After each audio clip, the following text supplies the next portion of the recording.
HDFC bank quarter result बाहर आ गए हैं और अब तक ये सबको पता चल गया है कि एचडीएफसी बैंक ने बेहतरीन रिजल्ट दिखाया है। पिछले साल के मुकाबले में 18.4% का ग्रोथ रजिस्टर किया है एचडीएफसी बैंक ने।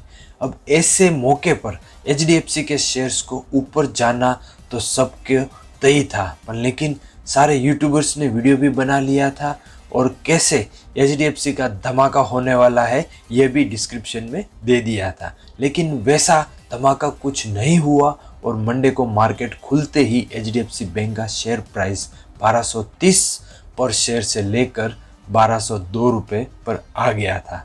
पर अगर आप पिछले 5 दिनों का पैटर्न देखें तो कुछ बहुत ज़्यादा फर्क नहीं पड़ता है। एचडीएफसी बैंक के शेयर प्राइस ऐसे ही फ्लक्चुएट करते रहते हैं और वही पैटर्न रिपीट होता रहता है। तो आज के वीडियो में मैं बताऊंगा कि हर क्वार्टर्स रिजल्ट पर धमाका होने का दावा करने वाले वीडियो से कैसे बचे। याद रखिए, वीडियो बनाना इम्पोर्टेंट नहीं है, इम्पोर्टेंट है कि आप यानी हमारे ऑडियंस को सही डायरेक्शन मिले। तो वीडियो को अंत तक देखिए। अगर आप मेरी चैनल पे नए आए हैं तो मेरा चैनल प्लीज़ सब्सक्राइब कर लीजिए, क्योंकि मैं ऐसे ही जानकारी वाले वीडियो आपके लिए लाता रहता हूँ। साथ में बेल आइकन भी दबा लीजिए तो जब भी मैं नया वीडियो अपलोड करूँ तो आप सबसे पहले देख सके। मैं हूँ निकुंज टेक सुविचार से। तो लीजिए शुरू करते हैं।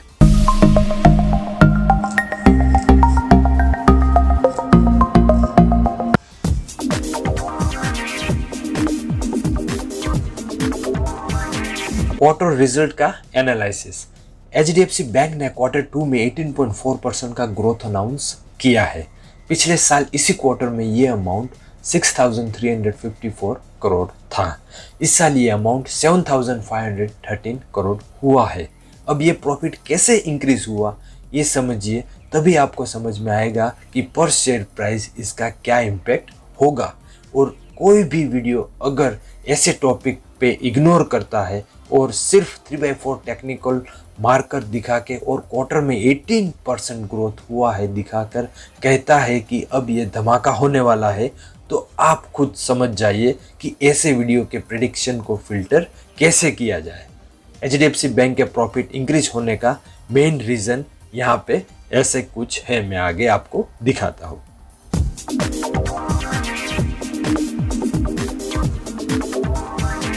अगर आपने अभी तक डीमैट अकाउंट नहीं खुलवाया है तो प्लीज़ डिस्क्रिप्शन में दिए गए मेरे लिंक पर जाइए और वहाँ पे अपना free of cost demat account खुलवाइए। आपके फ्रेंड सर्कल या फिर अपने ग्रुप में ये लिंक फॉरवर्ड करिए और उनको डीमैट अकाउंट खुलवाइए। और जो लोग नए आए हैं मेरे चैनल पे, प्लीज़ मेरा चैनल सब्सक्राइब कर लीजिए, क्योंकि मैं ऐसे कमाने के मौके आपके लिए लाता रहता हूँ।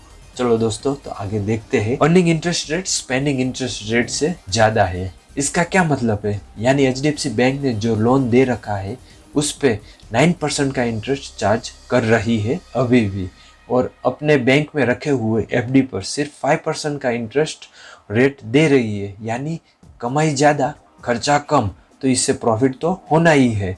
इसमें कोई रॉकेट साइंस वाली बात नहीं है। और ये बात समझ लेनी चाहिए कि बैंक के एफडी रेट कम होने से लोगों और आप और मेरे जैसे लोगों को कुछ फ़ायदा नहीं होने वाला है। और सबसे ज़्यादा लॉस तो देखा जाए तो सीनियर सिटीजन के क्लास को है, क्योंकि वो इस एज में कहाँ से शेयर मार्केट या म्यूचुअल फंड में इन्वेस्ट करेंगे। उनको एफडी पर ही भरोसा करना पड़ेगा और वो रास्ता धीरे धीरे बंद किया जा रहा है। हालांकि ऐसा है कि हम लोग अपनी ही बर्बादी में खुद नाच रहे हैं, प्रॉफिट हुआ है ऐसा मान के। एक्चुअली इकोनॉमिक रीज़न इसका यह है कि बैंक इनकम जनरेट नहीं कर पा रही है। कॉरपोरेट लैंडिंग से और आधे से ज़्यादा बिजनेस बंद है, लॉस में चल रहे हैं और उनसे वो इनकम नहीं आ पा रहा, जिससे बैंक में कॉमन इंसान को अच्छा एफडी मिल पाए। तो एक्चुअली पॉजिटिव नहीं नेगेटिव इम्पैक्ट क्रिएट करना चाहिए, और वो हुआ भी। क्वार्टर 2 रिजल्ट के बाद पहले ही सेशन में शेयर गिर गए, ज़्यादा नहीं मगर गिरा जरूर है। और धमाका बिल्कुल नहीं हुआ है, क्योंकि मार्केट यूट्यूबर्स के भरोसे पे नहीं चलता है और आपको यानी इन्वेस्टरों को मार्केट का मन समझना जरूरी है। क्वार्टर रिजल्ट अच्छा होने का दूसरा रीज़न है डिपॉजिट का इंक्रीमेंट होना, यानी लोग ज़्यादा से ज़्यादा अपना पैसा बैंक में जमा कर रहे हैं। इससे पहले हम सब इस न्यूज़ पे उछल कूद के नाचे, हमें समझ लेना ज़रूरी है कि डिपॉजिट बढ़ने का मतलब क्या है। दोस्तों, पेंडेमिक लॉकडाउन में अभी पूरी तरह से खुला नहीं है। अभी भी आप किसी को फ़ोन करते हो तो सबसे पहला मैसेज आता है कि पब्लिक प्लेस में भीड़ ना करें, बिना कारण से घर ना निकले। जब लॉकडाउन के खुलने के बाद ऐसा हाल है तो फिर पिछले 6 महीने में तो हम पूरे घर में बिल्कुल अकेले लॉकडाउन थे। और जब आदमी घर में बंद होता है तो पैसा क्या हवा में खर्चा होगा। ऑनलाइन डिलीवरीज भी बंद थी, सिर्फ दूध, आलू, मेडिसिन्स जैसे इसेंशियल को छोड़कर। आदमी कितना पैसा खर्चा करेगा इन सारी चीज़ों में। अब ज़्यादा से ज़्यादा लोग का सैलरी अकाउंट HDFC बैंक में है।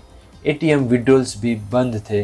लोग ATM जाने से डरते थे क्योंकि उनको डर था कि कोरोना न हो जाए, तो पैसा बैंक में ही जमा होता रहा पूरे 6 महीने। और यही वजह है कि डिपॉजिट यहाँ पे बैंक में बढ़े। इसमें खुशी की बहुत बात, नाचने वाली बात नहीं है। जैसे ही लॉकडाउन खुलेगा वैसे स्पेंडिंग बढ़ेगी और आप देखेंगे कि क्वार्टर थर्ड ये फैक्टर नहीं होगा और बैंक को असली इनकम कहीं और से, यानी उनके कॉर्पोरेट क्लाइंट से करनी पड़ेगी।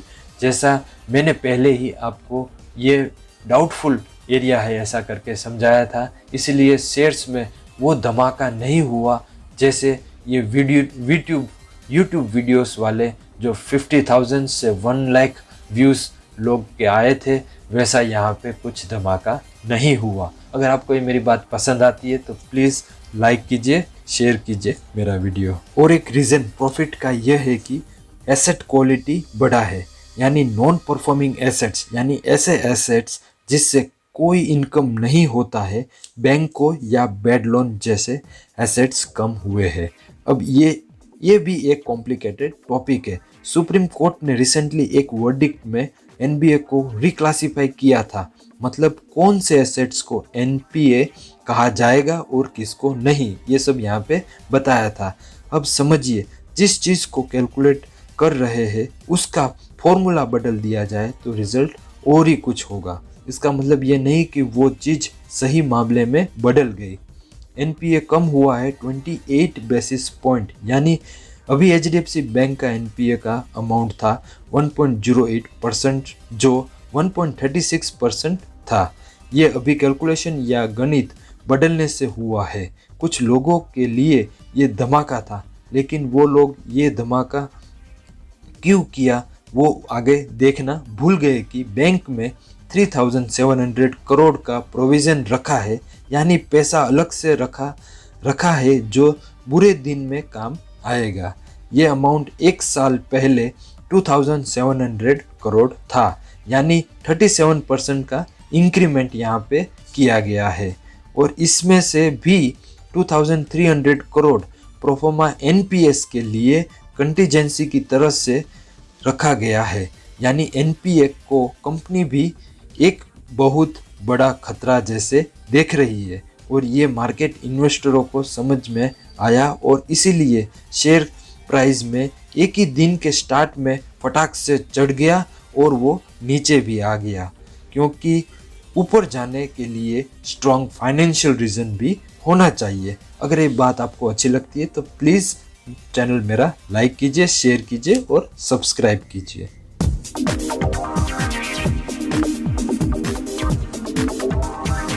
रैंडम एनालिसिस से कैसे बचें? दोस्तों, कोई भी एनालिसिस गलत या सही नहीं होता, सबका अलग पर्सपेक्टिव रहता है, लेकिन सबसे सटीक वो जरिया होता है जो सारे पहलू को दिखाए, समझाए और आपको उसका मतलब बताए।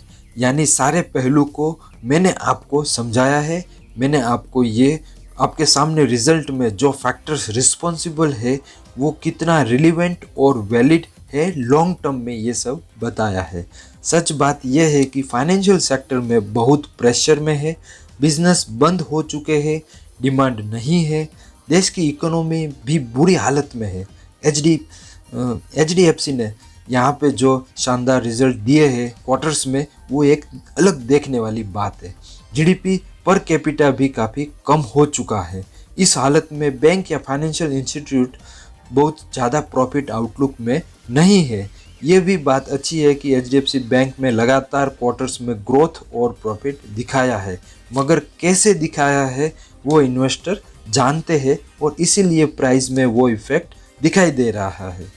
आपको भी समझना पड़ेगा और रोज रोज के धमाके से बचना पड़ेगा, क्योंकि याद रखिए, सच में अगर धमाका हुआ है तो किसको बोलने से धमाका नहीं होगा, और जो धमाका किया जा रहा है उसके पीछे बहुत सारे लोगों का खेल होता है। इसलिए अच्छे इन्वेस्टरों को होता है कि जो देखे सोच समझकर ही आगे बढ़े, लेकिन यहाँ पे पेशेंस के साथ काम ले और अचानक होने वाले धमाके से अपने आप को बचा के रखिए। मैं ऐसे ही धमाकेदार वीडियो आपके लिए लाता रहता हूँ, तो प्लीज़ दोस्तों मेरा चैनल लाइक, शेयर और सब्सक्राइब जरूर कीजिए।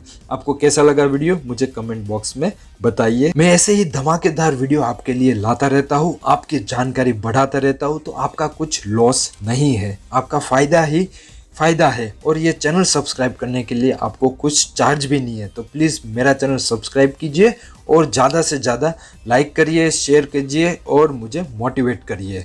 मैं हूँ निकुंज टैक्स विचार से। मिलते हैं नए वीडियो में, तब तक के लिए मुझे दीजिए इजाज़त। धन्यवाद।